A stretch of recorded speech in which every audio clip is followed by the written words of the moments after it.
नाज़रीन, शाह शम्स तबरेज़ रहमतुल्लाह अलैहि की करामात के किस्से अनगिनत तादाद में मौजूद हैं। सो इसी वजह से उस वक्त के बुजुर्गान दीन इन्हें एक जगह न टिकने पर मजबूर करते, क्योंकि इनकी शहरत का असर बाकी दरवेशों से ज़्यादा था।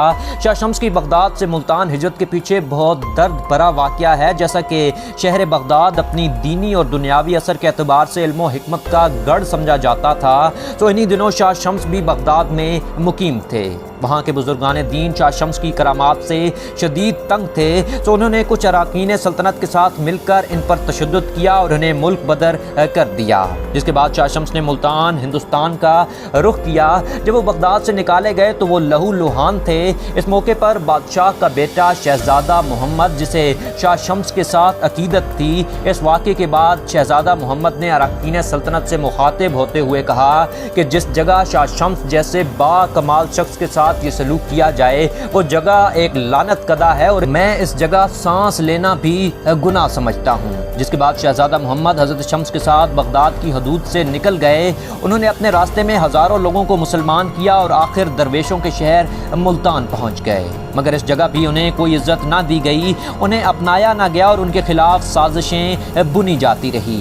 यहाँ के हाकिम ने हुक्म दिया कि कोई शख्स इनसे तिजारत ना करे, इनसे कता ताल्लुक़ रहे, मगर तिजारत तो अपनी जगह, इन्हें यहाँ खाने के लिए भी कोई कुछ ना दे रहा था, क्योंकि हर कोई हाकिम का खौफ अपने दिल में लिए बैठा था। इस मौके पर आप जंगल में तशरीफ़ ले गए और वहाँ एक परिंदे के शिकार में कामयाब हो गए। परिंदा तो हाथ आया, मगर आग की ज़रूरत पड़ी तो अपने साथ शहजादा मोहम्मद को आग लेने भेजा।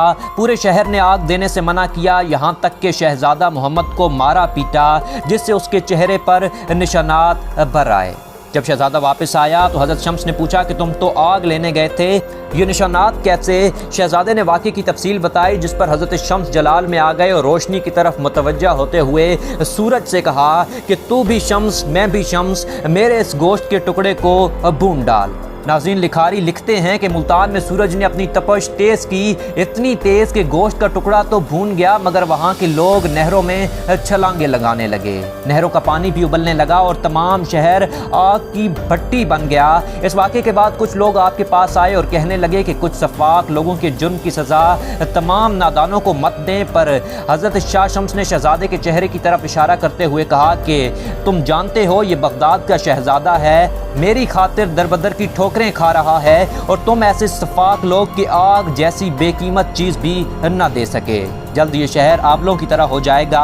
कुछ दाना लोगों ने कहा कि यह बद्दुआ आप जैसे शयान शान दरवेश को ज़ेब नहीं देती, खुदा के लिए इन्हें माफ़ करें। जिस पर हज़रत शाह शम्स गुस्से से बाहर आए और फरमाया कि अब जब खुदा को दरमियान में ले आए हो तो माफ़ किए देता हूँ, और फिर दुआ की कि ऐ शम्स, अल्लाह के हुक्म से अपनी हरारत कम कर दे।